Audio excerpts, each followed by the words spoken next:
Almost 35 years ago, I was working in a church and I had an office in an old building, and it had a lot of stained glass in it. And we had decided that we were going to refurbish that building.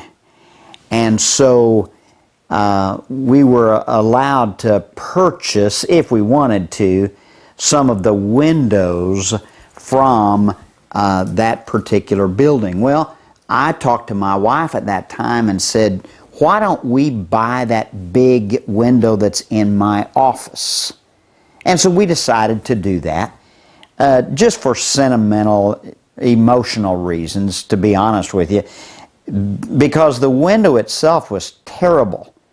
It wasn't well designed, it wasn't beautiful, the stained glass was chipped and cracked, and the lead was falling out, and the frame around the big window was rotted. It was just in terrible shape. We just bought it purely for sentimental type reasons. Well, I am not a craftsman by any stretch of imagination. Matter of fact, I'm not allowed to be around pointed objects and tools. So I took that big old window home and I set it in the garage, and it sat there for about a year, and then we made a move, and I packed that thing up and crated it up, and we moved it with us, and I stuck it in a shed, and it stayed in a shed for about 3 more years, doing absolutely nothing with it. It was worthless and useless. Well, 1 year for our anniversary, I had run across an individual that was a master craftsman working with stained glass. And I was visiting with him one day, and I said, I need your help. And I told him that I had that big old window that was falling apart. And he said, well, bring it down to my shop. And I got it out of the shed. I didn't let my wife know about it. I put it in the car and I took it down to this master craftsman's stained glass shop. And I brought it in. I set it up on the workbench. And he said, what do you want me to do with it? And I said, I don't have any idea. My anniversary's coming up in 3 months. Call me when it's done. He said, well, what do I do? And I said, you're the master craftsman. You're the one that's creative. It's for my anniversary. Make something wonderful out of it. And he said, okay. About 2 weeks before my anniversary, he called me and he said, come down to the shop. And I went down there. I could not believe my eyes. This master craftsman had taken that old stained glass window that was falling apart, that was rotting, that was chipped and cracked, that was useless.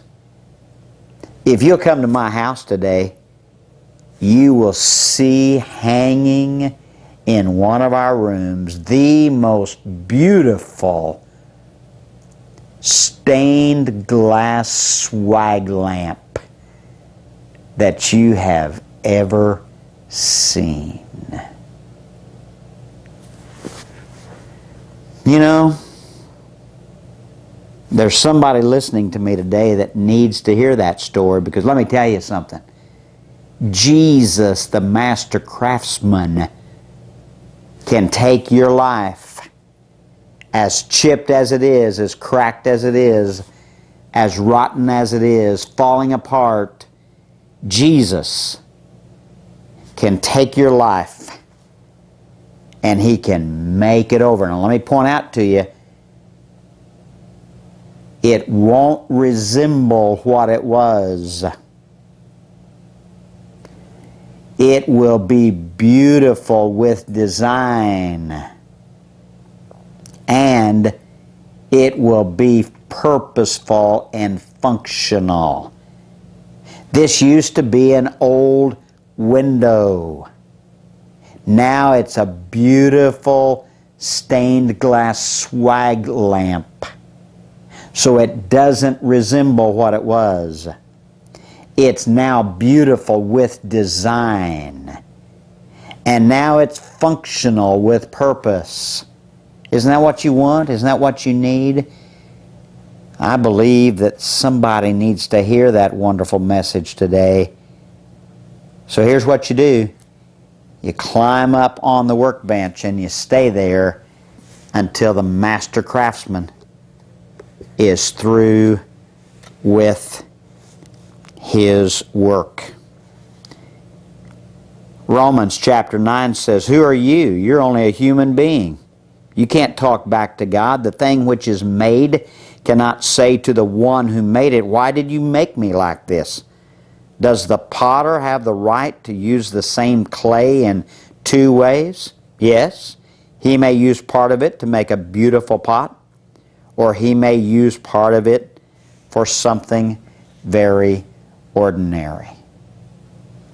Climb up on the workbench and you stay there until God makes you over like He knows that you need to be.